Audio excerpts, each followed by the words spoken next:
some of these things. And the reason he wants to do that is because they are the person that the Hamans of this world, the Hamans of the spirit realm, do not see coming. So Haman is not aware of anything that can happen from Esther's corner. So he's just really focused on Mordecai, and that's all of that.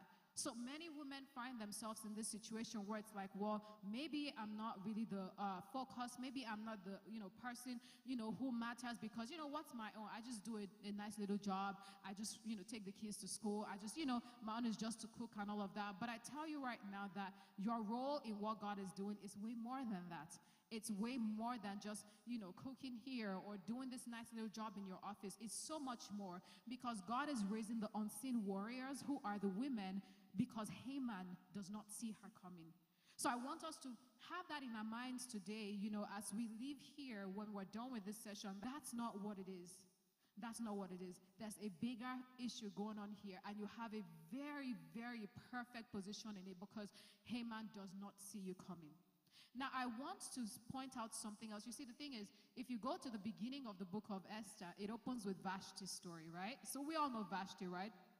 She's the bad girl. She doesn't listen.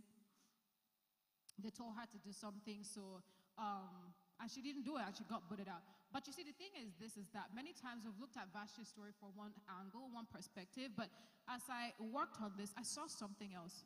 Because many women, like I said, are not willing to stand up in that position of who they are to fight the things that they should. Why? Because of Vashti. Because what happened is this, and I know we all understand Vashti, like I said, she's disobedient, all of that, but if you took a second to think about Vashti's story a little deeper, you might notice that what Vashti did was that she had the effrontery to go against the grain. She had the guts to question something. So the king is asking her to come out and parade you to everybody, because many times in my house, I'm over somewhere doing something, being all serious, I'm getting work done, and then Damola calls me. He's like, Amy, or he'll say, babe, actually, right? 'Cause that's what he'll call me. And I'm like, what? He's like, come. And then I'll come there, like, okay, what's going on? Okay, sit. And I'm like, okay, what's going on? He's like, can I not just be looking at you in my house? Can I not just be looking at my wife? I'm like, are you kidding me? I was really in the middle of something, and you called me all the way from there just to be looking at me. So you see what? I really understand Vashti, because this is what they were trying to do. It's like, no, not today. So you know what? I know we don't like Vashti, but somehow I really get where Vashti is coming from. So because of that, Vashti gets booted out of the palace. But you see, it's beyond that. Because many times what the enemy does, and why many people in our generation are not willing or too scared to stand up, step into their position of who they are in Christ and go against, things that have happened in their families, is because of the example of Vashti. So the enemy puts up a tactic of intimidation. Why? Because it says, I'm going to set an example. So you are in this situation, and maybe when you were young, your mother tried to do it. So maybe she noticed those patterns in the family, these norms that didn't make sense, these cycles that didn't make sense, and maybe she tried to stand up against it. Maybe she tried to just oppose it. Maybe she tried to question it a little bit. And you know what? The enemy was very swift to take her out for whatever reason. And so the enemy sets up that example of Vashti in many families because it's supposed to be an intimidation tactic. So you now get up, you stand up, and you can notice these patterns going on in your family. One generation, this person didn't get married, then they had a child somehow. The next thing, that child, same thing, didn't get married, then they had a child. So it just continues on and on and on. You can't find a generation of a woman who got married and stayed in that marriage. You can't find a woman in that generation, when you go some generations back, who was able to do something of worth. Why? Because each time she tried to step out and just try to push against that thing, there was quick feedback, and so she had to sit back. So I was talking to someone the other day, and this was literally what was going on. They were being faced with a big issue in their home, and obviously it was just bad enough. But when we sat and talked, what we discovered was that 3 generations back is where this thing started from. And so there was the grandma who, it would just happen where, if a woman got married, they couldn't stay married. So they would get married, and like After a few years, that marriage would be over for whatever reason, and they would have their kids, and guess what? They'd have 2 girls. So they'll have 2 girls, and then they'll move on, and then it's like that. So now that generation comes, one girl gets married, after a few years, they are out. That you're built different. You are. Because we'll go into why Esther's story is much different. So it's not just going to be about, oh, Vashti got booted out, so I have to sit down and be quiet. And that's what happened. So when this issue started, instead of Esther to be bold enough to go to the king and be like, this is what happened, guess what? She was willing to sit down quiet. Why? Because they sent Vashti out. I'm not going to try it. And that's exactly what's happening with many people. Oh, my mother tried to do business and she failed so many times, I'm just not going to try it. What I'm going to do is I'm going to try to find a man who I can just sit there in his house and, take care of me and all of that. So many things that you would want to do, but there's been patterns of destruction, patterns of oppression in that family line, and it keeps you grounded. It keeps you like Vashti. Like you feel like, okay, let me just sit here because I don't want to get punished. But you see, the thing is this. Esther has more that she's working with than she realizes. And many women here today, and especially in King's Arrow, what we do is help you understand that you're working with more than you realize. Why? Because Esther is not just coming on her own. Esther has gone through this rite. Esther has gone through this process. And when you think about Esther's process, it's very similar to the process of priesthood. So it's told to us that Esther is prepared in the house for 12 months. So Esther spends 12 months there being prepped and being taken care of. But the first 6 months of Esther's process, she's being treated with myrrh. And if we know what myrrh is not just some essential oil that we buy off of Amazon. Myrrh is actually an antiseptic. And part of what myrrh does is that it purges out impurities. It purges out just all kinds of things, all kinds of things in the body. So the first 6 months of Esther being in this treatment process is just myrrh. We're not doing anything with her. We're not trying to make her up or anything. We have to address the core issue first. So she goes through this process of being purged, of being pruned, being, treated with myrrh so that we get everything out of her.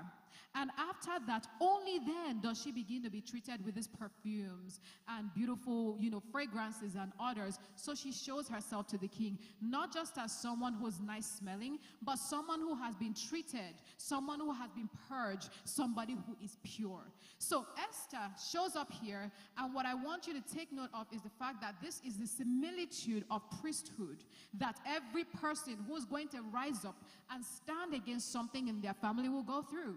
So you have your season of being purged by God. You come to God and realize, you know what, I can't keep doing this. Yes, we've been going to church every Sunday, person who's not going there. So you realize that you cannot lean on that anymore. You come to God and you begin to be taken through this process of priesthood. And part of what happens in the beginning of that process is you begin to be purged. So things in your life start getting addressed.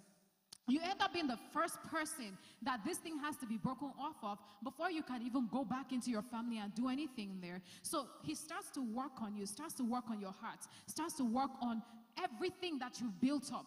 You're talking about 20, maybe 30 years of living a certain way. So it takes a while, but you stay in that process of priesthood so that you can be pruned, you can be trained, so that when you come to the point where you begin to give that incense to God, when you begin to stand in the place of prayer and release that incense, that what comes from you is indeed a beautiful smell, a beautiful incense that comes out of your life. Not just you coming with all this prayer, but you're still wanting to hang out in the places of the world where you have no business being. If you're going to stand and fight and go against these things that plague your family, you have to understand, first of all, just get it down. Your life is different, right? You have to really accept that. And that's what Damola was saying earlier, was that when God started to pull us deeper, our friends, I'm telling you, man, they left us. God spent more time with him and all of that, right? But you have to come to that place of acceptance. I'm either in or out. I'm either standing in this situation of fight or I'm out. So you get to decide that. Am I going to stand up and be that person who's going to go against the grain, who's going to challenge things that have been happening in my family and saying, you know what, it's not going to continue. It cannot continue like this. Somebody has to do it. So it's either you do that or you wait for someone that's coming down your family line to do that. But who really wants to consciously live a battle for their children to fight? Kids who don't even know anything about this. And you see the danger with what we're dealing with now is the digital era, the social media platform. So a lot of these stories, they're long gone. The kids these days, I'm telling you, the entry level, the entry point for witchcraft and all kinds of things is so low. Back in the day, you had to find someone who knew someone, and they take you there. I'm telling you, you Google it, you're there. You don't. A quick YouTube search, and you find yourself in the spirit realm. So we've seen these kinds of things where the younger generation, I want to explore spirituality. Boom, you're on YouTube, and you find something. Someone is telling you to do something, and before you know it, it's a mess.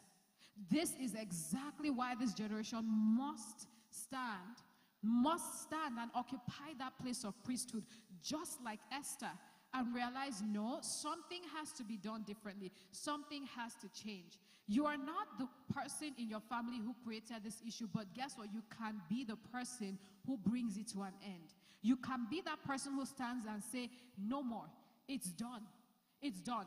But what it requires is that you stand up and actually allow the process of priesthood to make you. You come to God and you begin to pray. And that's why, like Armina said, you come to EIC or King's Hour and you're thinking, okay, it's a gathering of businessmen. It's not. Because what we're going to do is that you're going to stand with us and you're going to pray your way out of those problems. Because too many times people want to just show up and then someone just prays for them. And then they go back and continue to live the way that they did before. But no, what happens when you go through that process of prayer is that it changes something in you. Something in you breaks. Something in you loses its position. Something in you loses shape. There's a fire from God that begins to inhabit your vessel. And you know what's beautiful about that fire? Initially, it doesn't feel comfortable, right? It makes it such that you can't fit into your life anymore. You can't fit into the patterns that you used to be part of before. But one of the beautiful things about that fire of God is that it's going to melt you down.